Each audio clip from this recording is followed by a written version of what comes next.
you ask? Well, I'm Peter Cetera, and I'm here in, I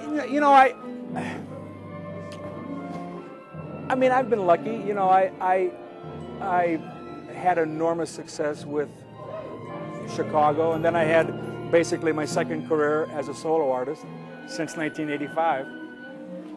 And, you know,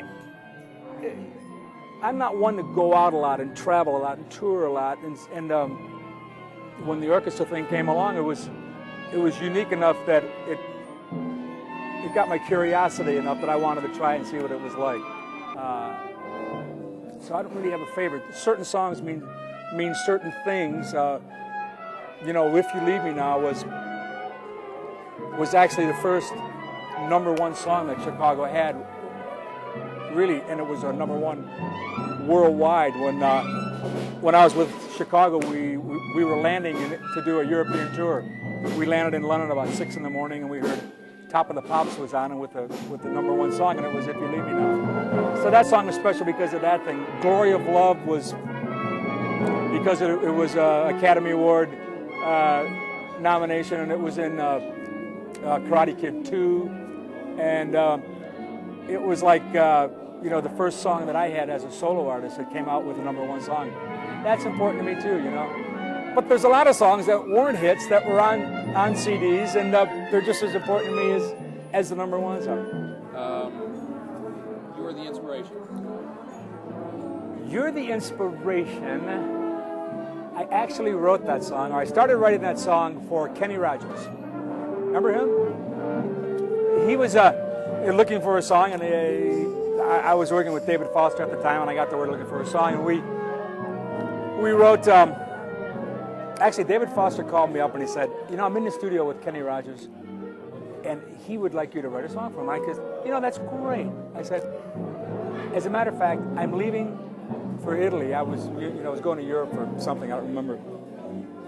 This was like 9 o'clock in the morning.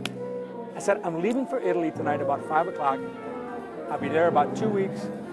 I'll call you when I come back." He goes, No. He means like now. And I went, oh, he means now. Yeah, why? But thank you. And so David was in the studio, and of course, you know, last minute. And so I said, "All right, well, you come over here right now, and we'll see what we can do." So in the midst of packing, David drove out to where I was then living. And we basically, in about 3 hours, came up with a little chordal structure for "You're the Inspiration," which it wasn't called that at the time. And we sort of make this little tape of this chord structure. I took it on the plane, went to Italy, and of course, lying in these beautiful Baroque and marble and rooms and seeing out the window, I was writing things about Michelangelo. "You should know Michelangelo," and I came up with, "Oh, you're the inspiration." La, la, la, la, la. Came back with the words, worked on this melody, and came back and presented the song, and he basically didn't either have the time or didn't want to do it. Good for me. So I sort of changed a couple of words, made it a little more generic, not so Italianish or whatever that word would be, if there was a word like Italianish. 25 or 6-4? Well, 25 or 6-4, of course, is one of the old Chicago songs that I choose to include in this show.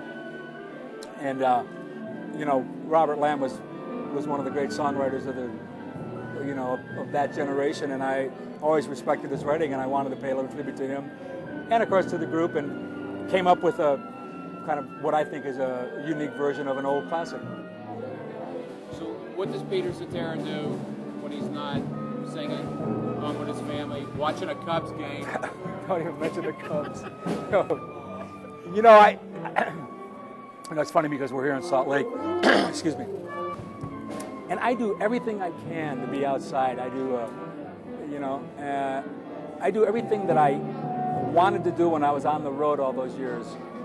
I do any kind of sport, you name it, I'll do it. And of course, be with my family as much as possible, like, you know.